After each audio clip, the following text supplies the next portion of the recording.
இயேசுவுக்கே புகழ், இயேசுவுக்கே நன்றி. கிபி 1917ஆம் ஆண்டு ஐரோப்பா முதலாம் உலகப் போரின் கோர தாண்டவத்தில் இருந்த சமயம்.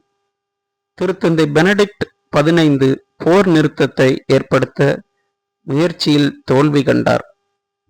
மே 5ஆம் தேதி 1917ஆம் ஆண்டு உலகெங்கிலும் உள்ள கிறிஸ்தவர்களுக்கு ஒரு கடிதம் எழுதினார்.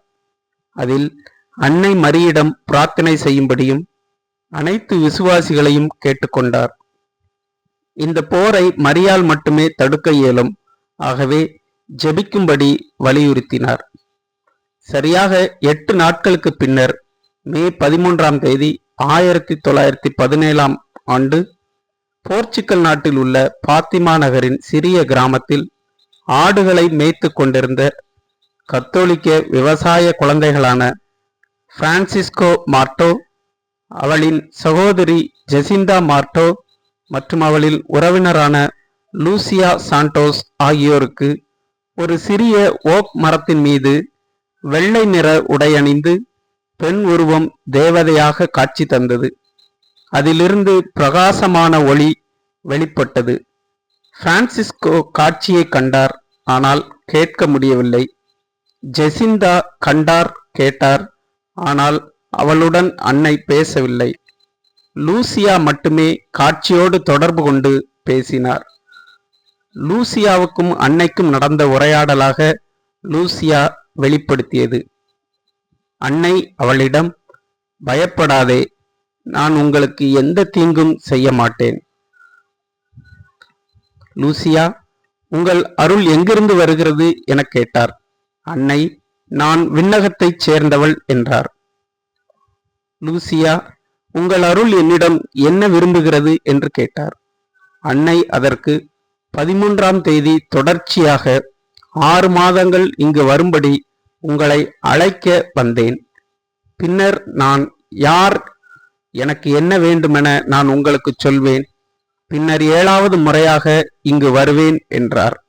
நான் விண்ணகம் செல்ல முடியுமா என்று லூசியா கேட்டார். அன்னை, ஆமாம், நீயும் செல்வாய் என்றார். ஜெசிந்தாவும் பிரான்சிஸ்கோவும் போகலாமா என்று கேட்டாள். அன்னை அதற்கு, ஆம், ஆனால் அவர்கள் நிறைய ஜெபமாலைகளை சொல்ல வேண்டியிருக்கும் என்றார்.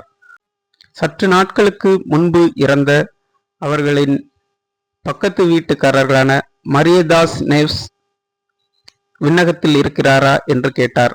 அன்னை, ஆம், அவள் இருக்கிறாள், அவளுக்கு வயது 16 என்று சொன்னார். அமலியா என வினவினார். அதற்கு அன்னை, உலக முடிவு வரை புர்கேட்டரியில் இருப்பார். கடவுள் உங்களுக்கு அனுப்பும் அனைத்து துன்பங்களுக்கும் பாவிகளுக்காக அவர்களின் மனமாற்றத்திற்காக உங்களை அர்ப்பணிக்க விருப்பம் இருக்கிறதா என்று கேட்டார். லூசியா, ஆம், நாங்கள் தயாராக உள்ளோம் என்றாள்.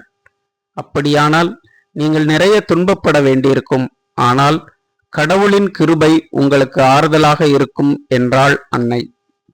கடவுளின் கிருபை என்று சொல்லும்போது முதல் முறையாக அன்னை கைகளை விரித்தார். அவற்றிலிருந்து பிரகாசமான ஒளி வந்தது.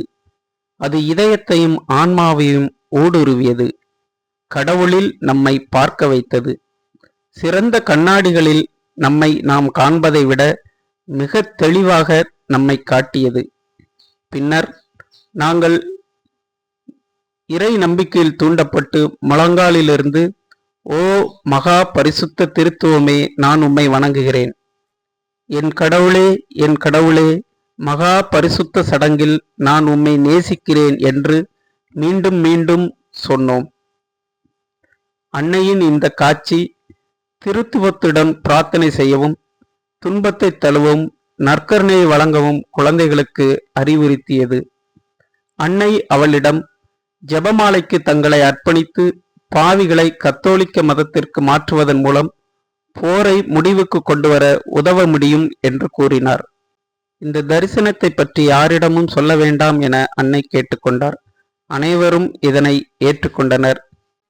பின்னர் அன்னை விண்ணகம் செல்வது போல் காட்சி தந்தார். ஜெசிந்தா மற்றும் நடந்த இந்த அற்புத காட்சியை அவளது பெற்றோரிடம் கூறினாள். அச்செய்தி அந்த கிராமம் முழுவதும் பரவியது. மரியே வாழ்க.